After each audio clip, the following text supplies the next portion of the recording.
And that old world, the world in which APEC prospered, but also helped to foster, that old world of steady expansion of rules-based liberalized trade and investment, a world on which so much of our nation's prosperity, very much Canada's included, that world is gone.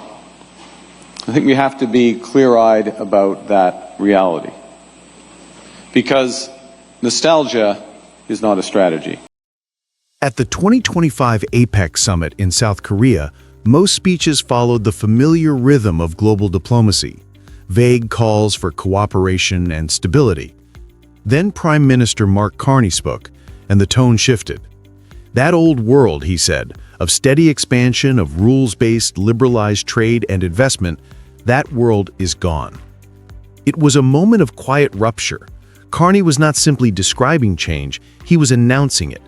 Canada, a nation often defined by proximity to American power, was signaling that it was done living in the shadow of Washington's playbook.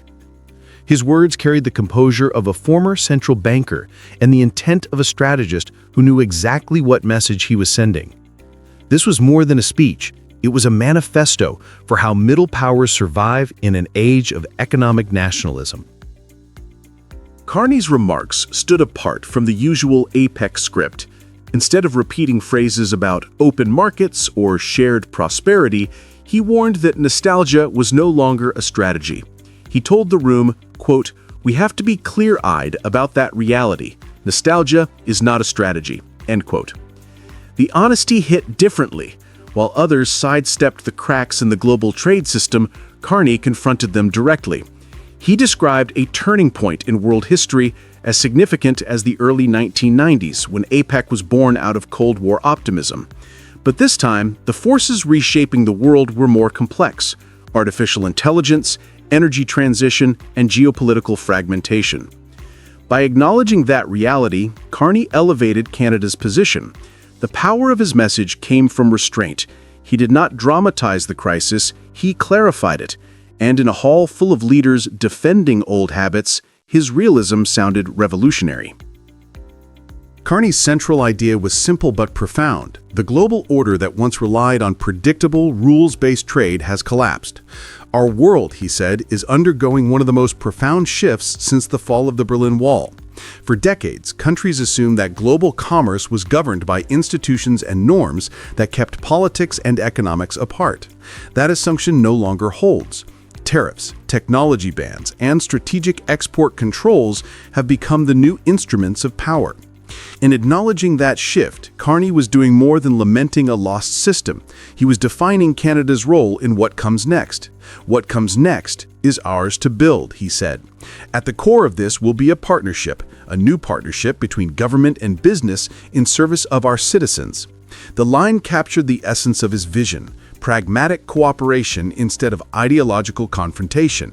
Canada would not wait for a new set of global rules, it would help write them. We want to build big things with nations and companies who share our ambition and our belief that we are stronger together. So our government is charting a new course with an ambitious mission to double our non-U.S. exports over the course of the next decade. And we're already making significant progress. Carney's speech then moved from vision to execution. He laid out an ambitious strategy to diversify Canada's economy and redefined its alliances. "We are charting a new course," he said, "with an ambitious mission to double our non-U.S. exports over the next decade." That mission is already in motion. Ottawa has signed new agreements with the United Arab Emirates on artificial intelligence and infrastructure, with the European Union on defense and trade, and with Germany on critical minerals. Negotiations with ASEAN are entering their final phase, while bilateral free trade talks with the Philippines and Thailand are set for next year. In South Korea, Carney announced something unprecedented: a new security and defense cooperation partnership, the first of its kind for Canada in the Indo-Pacific. The agreement expands into cyber, space, and hybrid threat cooperation, strengthening Canada's presence in a region where U.S. influence is being contested.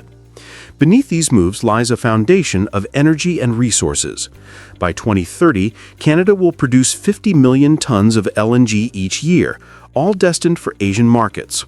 By 2040, we will double that amount at least. Canada's grid is already 85% clean, and the government plans to increase that by half through nuclear and small modular reactors. In Toronto, Carney noted that Canada would soon announce over 20 new investment deals in critical minerals, totaling almost $2 billion of support. These are not small gestures. They are structural bets on the future of supply chains. Throughout the address, Carney never mentioned the United States by name. He did not need to. Every sentence contrasted with Washington's current playbook. Certainty, he said, is the greatest currency in commerce. It was a statement aimed squarely at a trading system increasingly defined by unpredictability. Under President Trump, U.S. policy has become reactive, imposing tariffs, revising deals, and turning trade into a test of loyalty. For investors and allies, this constant recalibration has created doubt. Carney's Canada is positioning itself as the antidote to that volatility. You crave in an uncertain world the certainty you deserve, he told the audience. His point was unmistakable. Canada offers what America no longer can: stability, reliability, and respect for the spirit of agreements, not just their letters. This was a diplomatic warning cloaked in optimism. If Washington continues to use economic coercion as a political tool, its allies will chart their own paths. And Ottawa is already leading the way through its outreach to Asia, partnerships in Europe, and resource diplomacy across the Indo-Pacific. The deeper message of Carney's speech was about identity. Canada is redefining itself not as a dependent economy, but as a builder of trust in an unstable world.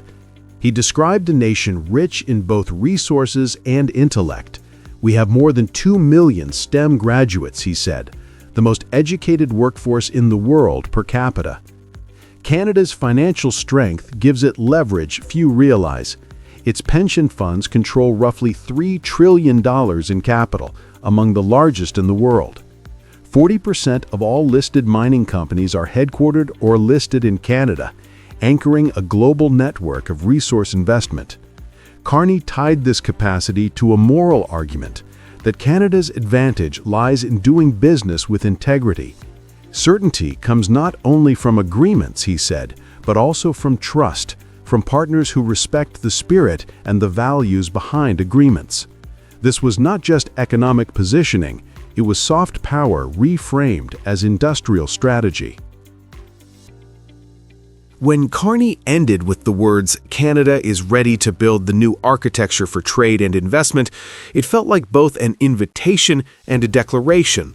He was offering an alternative model of power, quiet, consistent, and credible.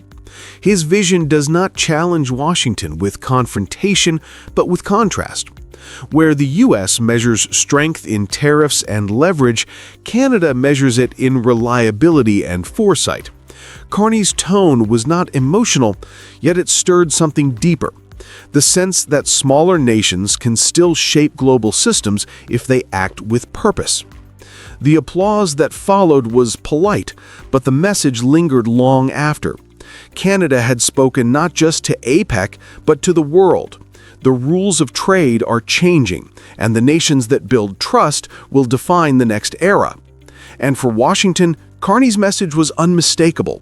The world is moving on, and this time Canada intends to lead the way. You have Canada. It's so great to have, in fact, the president called and he wanted to know if it's worthwhile. He knew exactly what it was. He knew the importance.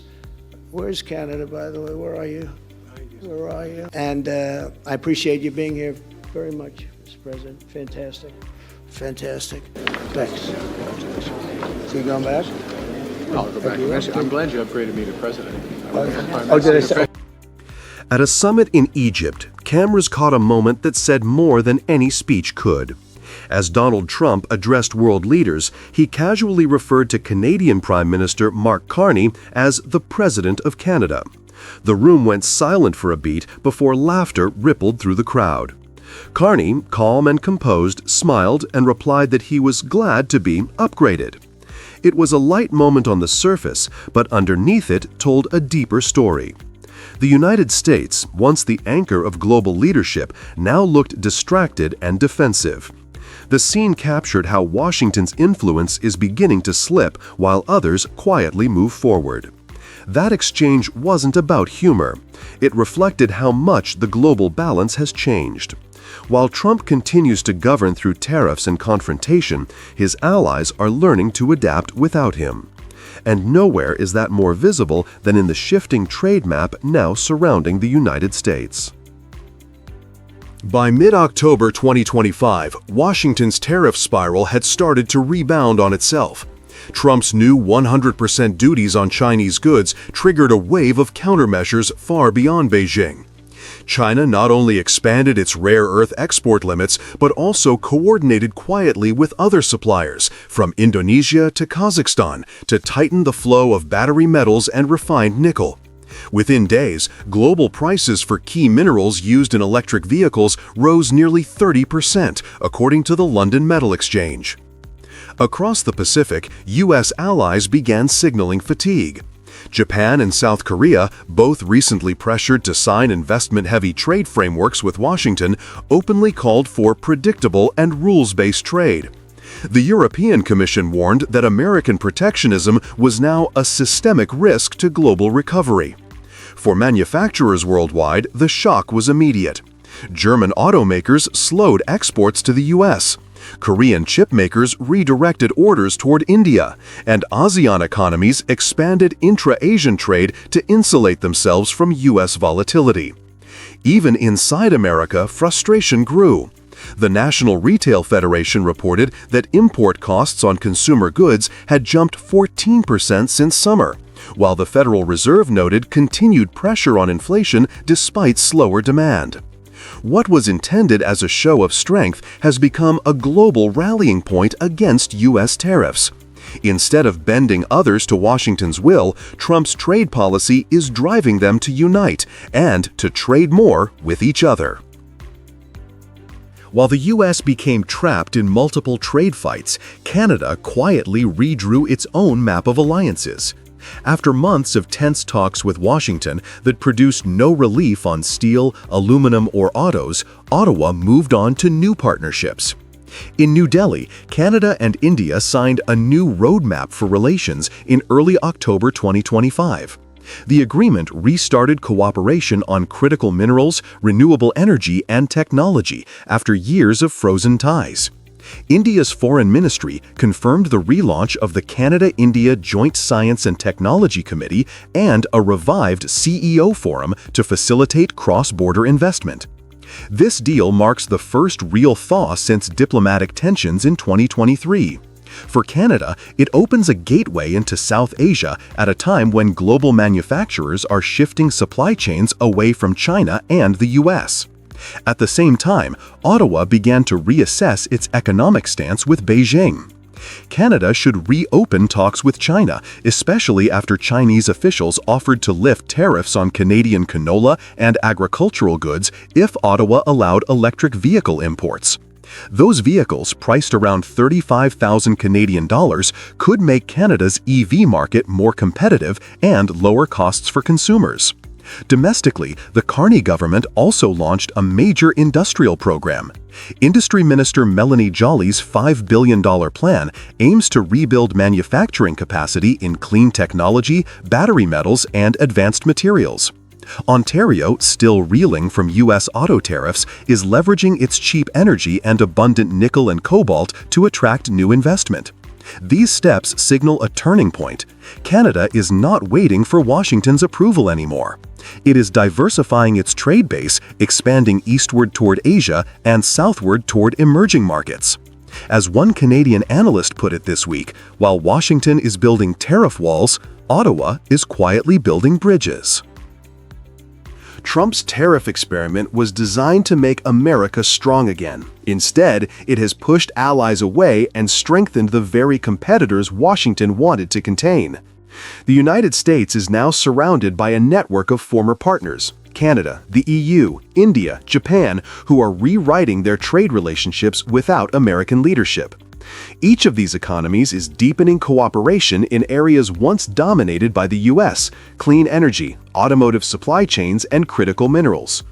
According to the World Trade Organization's latest briefing, global tariff retaliation against U.S. measures now covers over 40% of American exports.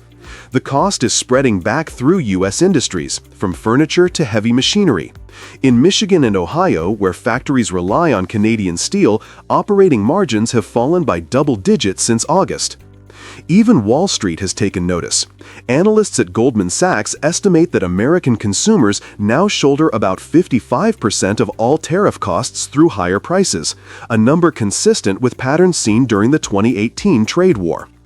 Meanwhile, Canada's approach of diversification is beginning to pay off. With new energy and technology partnerships in India and ongoing talks with China, Ottawa has positioned itself as a bridge between Western and Asian markets. Foreign direct investment in Canada rose nearly 9% this quarter, according to Statistics Canada. For the first time in decades, the economic gravity of North America is shifting north of the border. Trump's America First now risks becoming America Alone.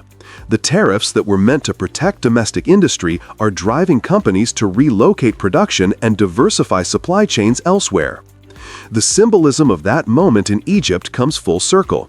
A president mistook a prime minister for another head of state, and the world laughed.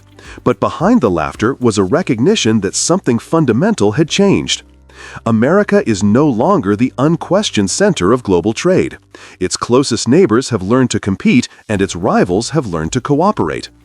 Trump's tariffs were never just about economics. They were about power. And now that power is turning inward, leaving room for others, Canada included, to lead in ways Washington no longer can. I'm pleased to announce that alongside with the President, we are signing the Canada-Indonesia Comprehensive Economic Partnership Agreement, or CEPA. This is our Canada's first ever bilateral trade agreement with an ASEAN country. It's a game-changing agreement. Once it's fully implemented, it means that over 95% of the tariffs on Canada's current exports to Indonesia will be reduced or eliminated. Canada has just taken a step that signals it will not wait for Washington's response anymore. In late September, Canada and Indonesia signed a comprehensive economic partnership agreement that goes far beyond routine trade. It was not just another diplomatic handshake. It was Canada's first ever free trade agreement with a member of ASEAN, and it happened at the very moment the United States was expanding tariffs under President Donald Trump. The symbolism was striking. While Washington was tightening walls, Ottawa was opening a new door. This was not simply about one agreement. It was about Canada signaling that it is no longer content to rely on the American market alone. The decision reflects a recognition that Trump's tariff-heavy strategy has left allies uncertain and searching for alternatives. Indonesia and Canada have signed a landmark trade deal. It also marks Canada's first ever trade agreement with an ASEAN member nation. This is the right deal at the right time with the right partner. This is our largest export market, Canada's largest export market in Southeast Asia. It's an economy that is projected to be one of the world's top 5 economies in a few decades. The choice of Indonesia was not accidental. With nearly 300 million people and a gross domestic product of around $2 trillion, Indonesia is the largest economy in Southeast Asia. It is already projected by the International Monetary Fund to climb into the world's top 5 economies within a few decades. For Canada, this represents a massive new outlet for goods and services. The government has said that once the agreement is fully in force in 2026, more than 95% of tariffs on Canadian exports will be eliminated or reduced. That means competitive access for agricultural products, fertilizer, wood, financial services, and clean technology. The deal also includes a partnership between Export Development Canada and the Indonesia Investment Authority, designed to mobilize $800 million in private capital for infrastructure, renewable energy, and advanced manufacturing. It is not just about moving containers across the ocean. It is about positioning Canadian industries inside one of the fastest-growing markets on the planet. By choosing Indonesia, Canada is also connecting to a country that sits at the heart of the Indo-Pacific. Jakarta controls vital shipping lanes and is rapidly industrializing, which means Canadian exporters gain both a market and a strategic foothold. For Canadian businesses, this is a rare chance to combine commercial growth with long-term geopolitical presence. To understand the urgency, we need to look back to Washington. Since early September, the Trump administration has enforced reciprocal tariffs that cover a wide range of imports. Pharmaceuticals face a 100% duty starting October 1st. Heavy trucks, cabinets, and furniture face surcharges between 25% and 50%. The stated goal is to bring jobs back home. Yet the ripple effect has been higher costs for consumers and disrupted supply chains for businesses on both sides of the border. Canada trades an average of 145 million Canadian dollars a day with the United States. For Canadian companies, the new duties mean unpredictability and higher costs. Against that backdrop, the agreement with Indonesia is not just desirable, it is necessary. It locks in tariff-free access, provides a stable investment environment, and even adds a defense cooperation agreement that deepens maritime and cybersecurity collaboration. This is how Canada is insulating itself from the turbulence created in Washington. The implications for the United States are serious. By standing outside of these new arrangements, America risks losing market share in areas where Canada is now more competitive. Potash from Saskatchewan will meet Indonesia's demand for fertilizer. Canadian grain and wood will land in Jakarta at lower cost. At the same time, Canada is tying itself into Indonesia's critical mineral sector, particularly nickel, which is central to the electric vehicle supply chain. Indonesia also signed a trade deal with the European Union in the same week. That means both Europe and Canada are moving closer to Jakarta while Washington is left on the sidelines. For American workers, the danger is not just about higher import prices at home. It is about missing opportunities abroad. Instead of pulling partners closer, Trump's tariff policy is pushing them away. The Canada-Indonesia agreement is the clearest sign yet that allies are not waiting for Washington. They are building new ties, finding new markets, and in practical terms, they are beginning to move on. Looking around the world now, you've got China sort of playing by its own playbook economically. You have the U.S. playing by its own playbook, ignoring various agreements, including at times USMCA. What does that mean for the rules-based system for a middle power like Canada? At the Council on Foreign Relations in New York, Canadian Prime Minister Mark Carney delivered a message that left many in Washington unsettled. And nobody's perfect in this. We have a free trade agreement with the European Union. And we're re-engaging with China and other major economies in terms of developing the rules bilaterally with them. He announced that Canada would re-engage with China, seeking to establish a new framework for bilateral rules. This declaration landed just as the United States, under President Trump, has extended its reciprocal tariff regime to every major trading partner, including Canada. The tariffs were meant to force others into accepting America's terms.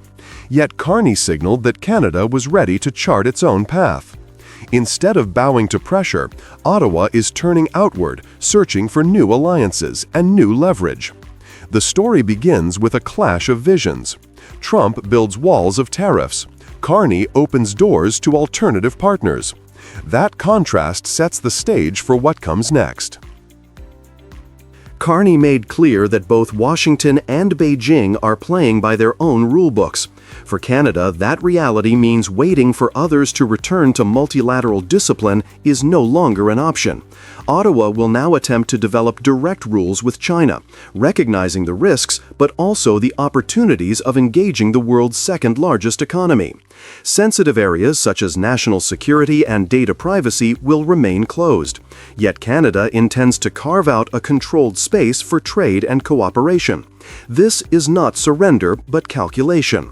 With Trump escalating confrontation and tariffs disrupting steel, autos, and farm products, Carney has decided that Canada must place a chip on every table.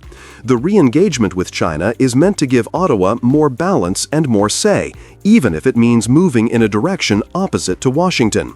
This step is designed to give Canada breathing room at a time when U.S. trade actions are tightening around all partners. Carney also reminded his audience that Canada already holds positions in two of the world's largest rules-based systems, the Comprehensive and Progressive Agreement for Trans-Pacific Partnership, known as CPTPP, and the Canada-EU Free Trade Agreement. These agreements include standards for labor and sustainability, the kind of provisions that are recognizable and enforceable. By being part of both, Ottawa can serve as a bridge between Europe and Asia. The United States, by contrast, has stepped away. Trump pulled America out of the original TPP and has repeatedly ignored commitments under USMCA. Carney's point was not hidden. Canada is investing in systems where rules matter, while Washington sidelines itself. As those networks expand, America risks becoming the bystander. Ottawa is signaling that its future will not be locked inside Trump's tariff cage. Instead, Canada is building the kind of international bridges that leave Washington outside the room when new rules are written. Carney did not deny Canada's vulnerability. Nearly 80% of Canadian trade still flows south into the United States. But he emphasized the importance of what he called the growth at the margin. New trade with Europe, with CPTPP countries, and with China can shift the balance over time. Even small increases in those directions can change the outlook for industries battered by tariffs. Trump's reciprocal tariffs, meant to squeeze, are creating the incentive for Canada to move elsewhere. The backfire is clear. Instead of reinforcing dependence, the policy has accelerated diversification. Canada is showing that it can step out of America's shadow and place itself in the center of a different global map. The contrast could not be sharper. Trump designed his tariff regime to keep Canada in line, but Carney's new approach flips that logic. By re-engaging with China and doubling down on Europe and Asia, Ottawa is no longer asking Washington for permission. Canada is signaling that it has options and that the United States is not the only game in town. This is the image that left Trump stunned, watching as his neighbor quietly walked out of the cage he built. That is why Carney's words in New York carried such weight. Trump sought to lock Canada in. Ottawa has walked out, leaving the U.S. president stunned as his northern neighbor rewrites the script of survival and influence.